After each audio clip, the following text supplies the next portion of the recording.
What's up, everyone? So, one of the other questions coming through was, how do you calculate your macros? And the easiest and most simple answer there is that there are a ton of free apps and websites that do calculations for macros for you, and that is the simplest way of doing it. However, if you're looking to do it yourself manually, then again, there are a load of variations and variables to take into consideration into not just the macros, but how to get to your calories in the first place. A simple kind of setup for getting your calories would be your body weight in kilos times by 22, and then from there add in a multiplier to give you your kind of activity input. So something like, once you've done your body weight times 22, then multiply that figure by something like 1.2 if your daily activity levels are relatively low, 1.3 if they are moderate, so think maybe 5 to 10,000 steps and exercising a few times a week, all the way up to something like 1.5 if you're consistently doing more than 10,000 steps a day, and you're also active in terms of other training 3, 4, 5 times a week.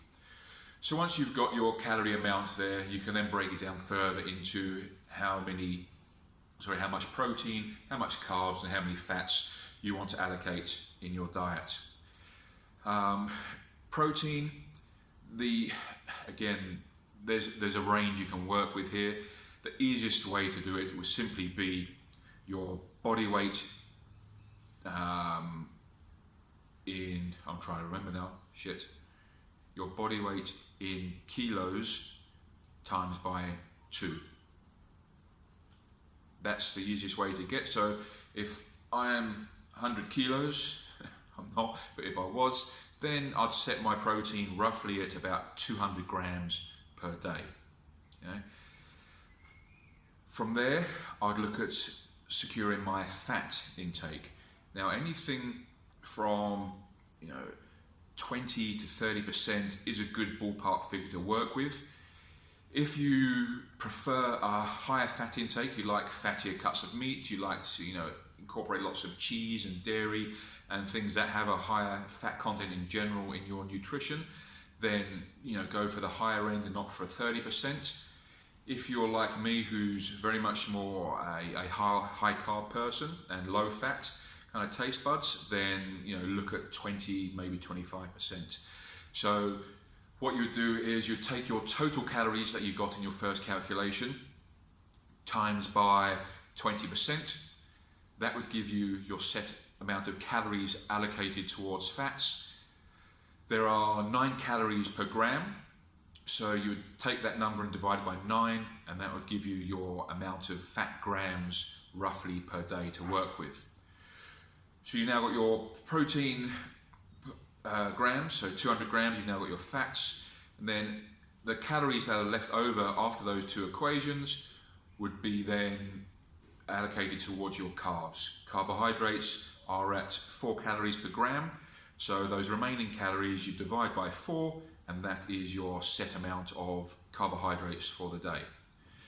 Now, the variables that will come into consideration here, especially for protein, will be on body weight. So for example, if I was like back in my starting days, back in 2005, 2006, when I was morbidly obese, 140 kilos and 2 grams per kilo of body weight, my protein would be pretty high and likely unnecessary, as I was morbidly obese. I wasn't carrying very much lean muscle mass.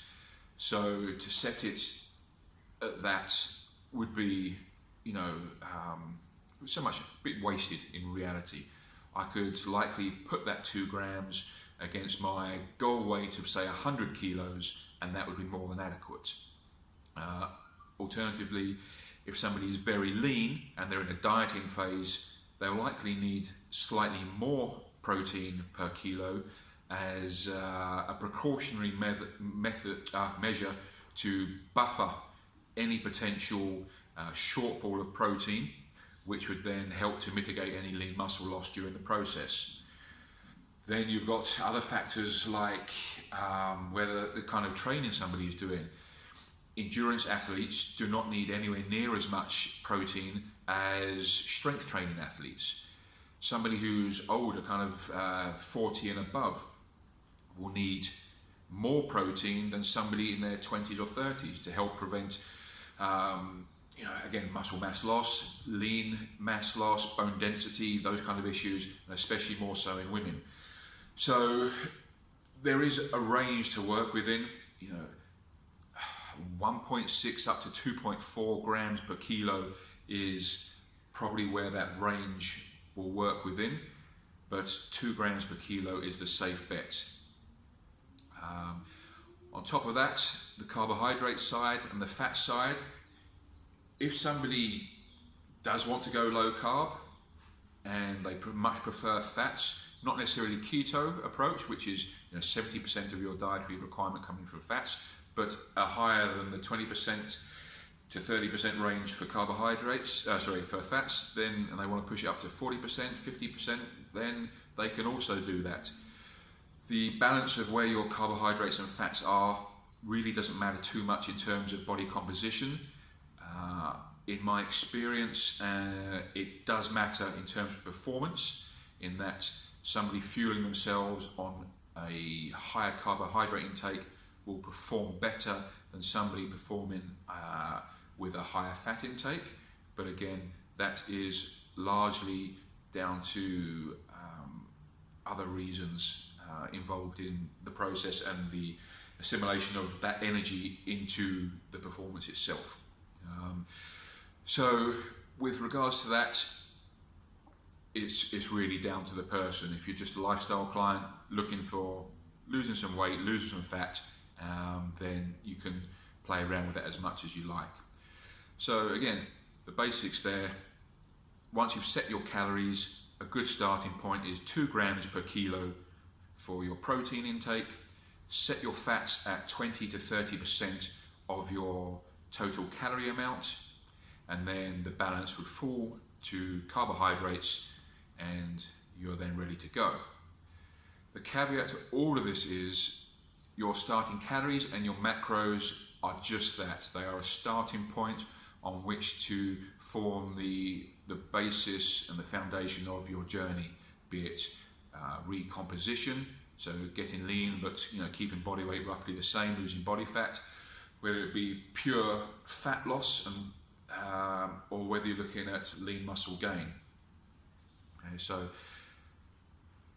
those macros that you start with will literally be there for a very short period of time before you will then need to adjust as your body changes and adjusts to the process that you're going through as well.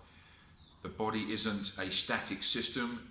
There's always things changing. It's dynamic, and your macros need to change alongside that as well. That is again where a good coach comes along, who can help navigate the route through for you and take away the thinking and provide you with an evidence-based approach on how to make those changes as you go. But if you want to do it on your own, you can do. All the information is out there and freely available on the internet. Best bet is just not to second guess yourself and put your macros in, stick to them. As your body starts to adjust and plateau, make small but noticeable changes in the macro setup, and you'll carry on progressing. Stick around for some more Q&A info.